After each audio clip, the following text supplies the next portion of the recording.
안녕하세요. 부처님의 가르침을 나누는 한 사람입니다. 오늘 마음이 어지럽거나 삶이 무겁게 느껴지시나요? 바쁜 하루를 보내다 문득 이런 생각이 스칩니다. 나는 무엇을 위해 이렇게 애쓰는 걸까? 지금 이 순간 부처님의 지혜를 차분히 들여다보며 그 가르침을 일상에 녹여내는 이야기를 나누고 싶습니다. 저는 학자도 스님도 아닙니다. 부처님의 말씀을 배우고 실천하며 그 평화와 따뜻함을 나누고 싶은 사람일 뿐입니다. 편안히 앉으시거나 눈을 감고 들어도 좋습니다. 이 시간이 여러분의 마음에 잔잔한 바람처럼 스며들기를 바라며 부처님의 지혜와 자비의 길로 걸어볼게요. 오래전 인도 북부 카필라 왕국에서 왕자 시다르타 고타마가 태어났습니다. 그가 훗날 부처님이라 불리게 됩니다. 예언자는 말했죠.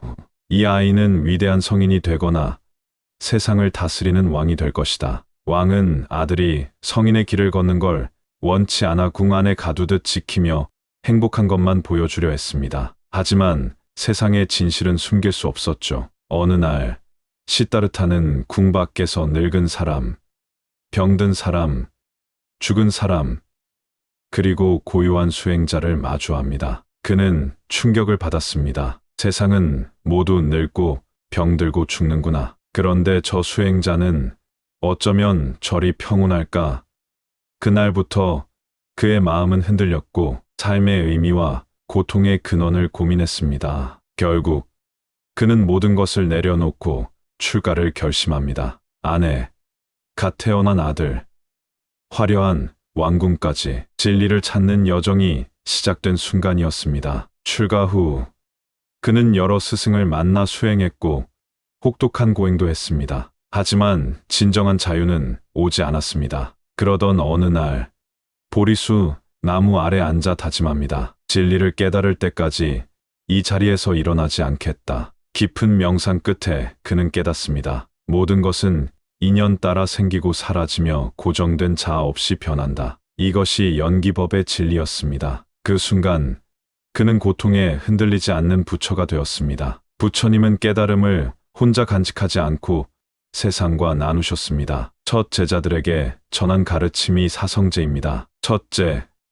삶은 고통으로 가득합니다. 늙음, 병, 죽음, 원하는 것을 얻지 못하는 괴로움까지. 부처님은 고통을 외면하지 말고 그 속에 진리가 있다고 하셨습니다. 둘째, 고통의 원인은 집착입니다. 욕망, 분노, 어리석음이 마음을 흐리며 고통을 낮춰. 셋째, 집착을 내려놓으면 고통은 멈추고 열반의 평화에 이를 수 있습니다. 넷째, 평화로 가는 길, 팔정도입니다. 바른 견해, 생각, 말, 행동, 생계, 노력, 마음 챙김, 집중, 삶의 모든 순간에서 바르게 사는 길입니다. 부처님은 무상, 무아, 고의 진리도 말씀하셨습니다. 모든 것은 변하고 고정된 나는 없으며 삶에는 고통이 따른다는 사실. 이 진리를 알면 집착을 내려놓고 삶을 있는 그대로 받아들일 수 있습니다. 부처님의 가르침은 먼 철학이 아닙니다. 지금 여기 일상에서 실천할 지혜입니다. 우리는 바쁘게 살며 무언가를 이루기 위해 달립니다. 하지만 문득 묻죠. 왜 이렇게 애쓰는 걸까?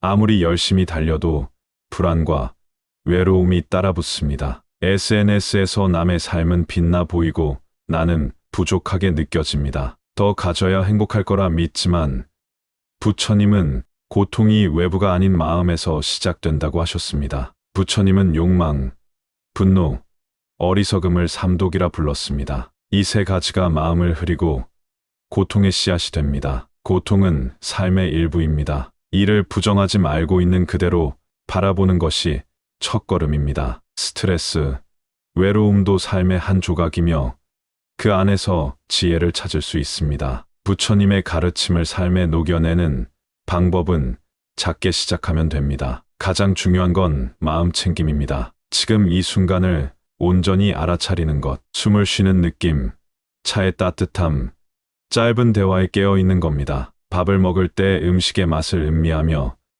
지금 밥을 먹고 있구나 하고 느껴보세요. 그 순간 과거나 미래에 얽매이지 않고 지금에 존재합니다. 부처님은 자비도 강조하셨습니다. 타인의 고통을 이해하고 함께하려는 따뜻한 마음입니다. 가족, 친구, 심지어 낯선 이에게 모두 평온하기를 하고 마음을 보내보세요. 이 작은 마음이 세상을 바꿉니다. 말과 행동도 바르게 지켜봅시다. 상처 주는 말은 삼가고 진실한 행동을 하며 타인을 해치지 않는 삶. 이것이 팔정도의 실천입니다. 실천은 거창할 필요 없습니다. 하루를 마무리하며 물어보세요. 오늘 나는 어떤 마음으로 살았을까? 이 질문이 마음을 맑게 합니다. 눈을 감고 깊게 숨을 쉬며 있는 그대로의 자신을 받아들이세요. 존재하는 것만으로 충분합니다. 부처님의 가르침에 대한 질문도 많습니다. 불교는 종교인가요? 철학인가요? 불교는 종교이자 삶의 태도, 철학입니다. 믿음을 강요하지 않고 스스로 체험하며 진리를 찾도록 돕습니다. 부처님은 신인가요?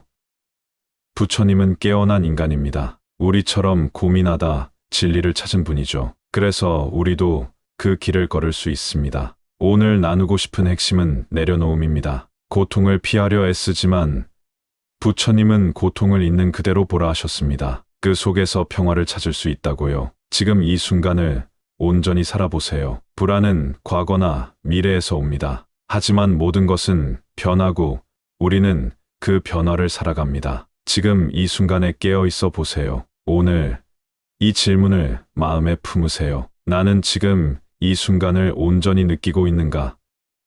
작은 실천이 쌓이면 마음은 고요한 연못처럼 맑아집니다. 이 시간을 함께 해주셔서 감사합니다. 부처님의 가르침을 새기고 일상에서 한 걸음씩 실천해 보세요. 그 길 끝에 평화가 기다립니다. 오늘 평온한 마음으로 걸어가세요. 감사합니다.